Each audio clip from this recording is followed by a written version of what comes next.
Management of asymptomatic severe aortic stenosis has undergone a paradigm shift. While watchful waiting was the historical standard, recent clinical trials like Recovery and Aortic have pushed the medical community toward earlier intervention for specific high-risk subgroups. The core challenge is balancing the low but real risk of sudden cardiac death, less than 1% per year in truly asymptomatic patients, against the procedural risks of surgical aortic valve replacement or transcatheter aortic valve replacement. The first step is ensuring the patient is truly asymptomatic. Many patients subconsciously limit their physical activity to avoid symptoms. Exercise stress testing recommended class 1 or 2A to unmark symptoms or an abnormal blood pressure response. This is a very cautiously conducted stress test, not a very general stress test. Pro-BNP levels, marked elevation more than 3 times age-corrected normal can indicate early left ventricular decompensation. Guidelines suggest intervention in asymptomatic patients if any of the following high-risk features are present. Class 1 recommendations: left ventricular ejection fraction less than 50%, decreased systolic function without another identified cause, symptoms on exercise test if the patient develops chest pain, dyspnea or syncope during supervised testing, undergoing other cardiac surgery if the patient is already having surgery on the aorta or other valves. Class 2A recommendations: very severe aortic stenosis and low surgical risk, defined as a peak velocity more than or equal to 5 meter per second or a mean gradient more than or equal to 60 millimeters of mercury. Rapid progression, an increase in peak velocity more than or equal to 0.3 meter per second per year and also a low surgical risk. Abnormal exercise response, a drop in systolic blood pressure more than or equal to 10 millimeters of mercury below baseline during exercise and should be having low surgical risk. BNP levels elevated more than 3 times normal and low surgical risk. 2 landmark trials have recently challenged the watchful waiting approach. Recovery trial studying very severe aortic stenosis with peak velocity more than or equal to 4.5 meters per second.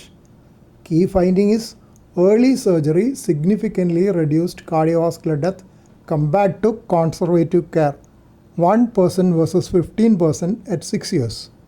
Aortic severe aortic stenosis with normal ejection fraction and negative exercise test.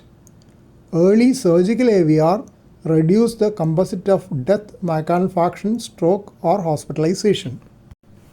In the management algorithm, step A is initial evaluation. Confirm severity using standard hemodynamic criteria. Aortic valve area less than or equal to 1 square centimeter. Peak velocity more than or equal to 4 meter per second. Mean gradient more than or equal to 40 millimeters of mercury. Step B is the wait and see strategy. If the patient is truly asymptomatic and has no risk triggers, clinical follow-up every 6 to 12 months, serial echocardiography every 6 to 12 months to monitor for left ventricular changes or progression of stenosis. Patient education, explicit instructions on recognizing symptom equivalents like decreasing exercise tolerance or dizziness. Step C is the heart team decision. When triggers are met, the choice between surgical AVR and transcatheter aortic valve replacement depends on age, surgical risk, that is STS score, and anatomical feasibility. In younger, low-risk asymptomatic patients, surgical AVR remains the gold standard due to valve durability data. A short information on the major trials. Aortic trial aortic wall replacement versus conservative treatment in asymptomatic severe aortic stenosis was an investigator-initiated international prospective randomized controlled trial that evaluated the safety and efficacy of early surgical aortic wall replacement in the treatment of asymptomatic patients with severe aortic stenosis. Inclusion criteria were aortic wall area less than or equal to 1 square centimeter with aortic jet velocity more than 4 meter per second or mean transaortic gradient more than or equal to 40 millimeters of mercury and with normal left ventricular function. Negative exercise testing was also a mandatory inclusion criterion. The study had 157 patients with mean age of 67 years.